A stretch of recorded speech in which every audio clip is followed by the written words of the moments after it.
Parentage or variations on Amazon is one of the most confusing advanced topics I talk about as an Amazon agency. My name is Stephen Pope and I'm the owner of My Amazon Guy.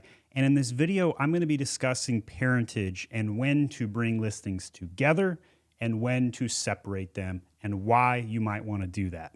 This question came in off our Facebook group. Mohammed asks, I have 6 listings, 2 of which are performing well. Each has 20 plus reviews. If I merge them, resulting in a combined total of 140 plus reviews, will this affect the ranking of the top selling item after merging?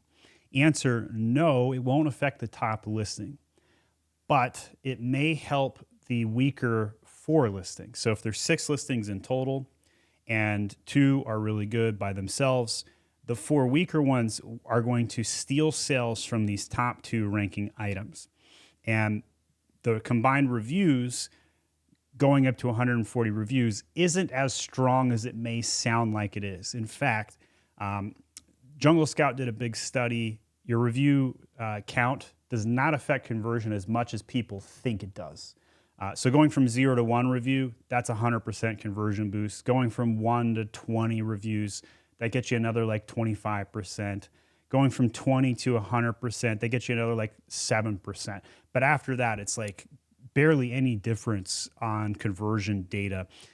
And I have successfully launched a mom box with 0 reviews, sold $144,000 in 30 days, spent $11,000 on ads, and I was able to do that with no reviews.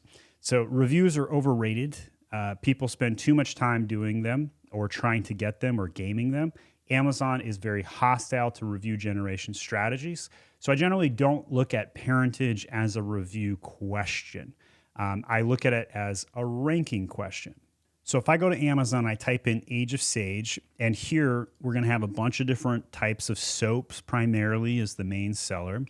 And so if I look at this, here is a case example where we've got 40 reviews split across like 20 different products here, and there are scents of the same type of item. And in this case, it's a single soap item with lots of different scents. Now, the reason we have these combined is because as a single scent, there's not a lot of margin, and we don't have a lot of sales coming on a single scent because it's a higher product price versus a 4-pack for, like $20. I can get a 4-pack. If I bought these 4 individually, I'd be paying, what is that, 4 times 7, $28, right? So significantly higher price points, 40% more, et cetera. So when you have lots of scents that are the same or sizes of the same, when in doubt, parent it together. If you have brand new listings, parent them together.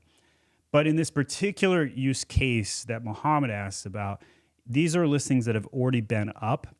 And so the 2 that are performing well, I wouldn't combine together because there's no net benefit. In fact, there's a net disadvantage. So if we go back to the Age of Sage search, and let's say I was to type in something like artisan soaps, and I'm hoping that my products will come up, and they will, but not every single product search result is going to be from Age of Sage. It's going to be randomly from Irish. So here's my product right there in organic position 1, but we're going to see a lot of different products.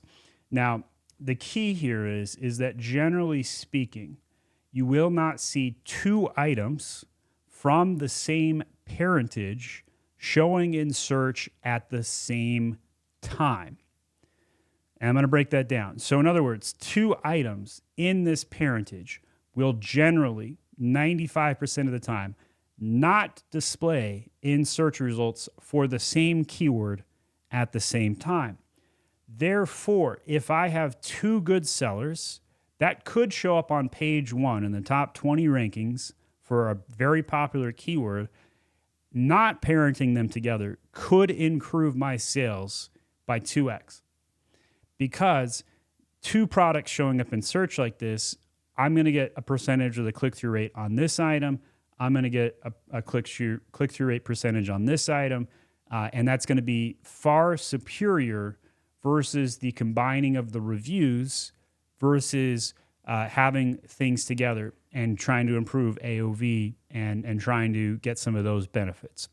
So in other words, don't combine two good sellers if they're already separated. Now, if you have them combined today, that doesn't necessarily mean separate them out, because messing with parentage should be done with care, and you have to have a really strong case to split something or combine it. There are certain scenarios where I'm all in or all out. New item, combine every time. If you have an old item and you're bringing in a new item that's like a different scent, I would combine that every single time. But if we have two good sellers, let's say they're doing 500 units a piece, I would not combine those. And if I have, let's say, 8 or more variations of these soaps and I have two good sellers, I would probably split those into 4 and 4, with one good seller and one good seller having 3 weaker combined next to them. Because the good seller will pull up the weaker ones, but the weaker ones will not help the better ones. In fact, they sometimes pull them down. And so you got to be very careful with messing with parentage. A lot of people don't know this, but parentage does rank on Google. So the parent ASIN, if you change it, could affect your Google sales. So if you have a lot of organic traffic coming from Google and then you delete the parent, you could hurt your sales considerably.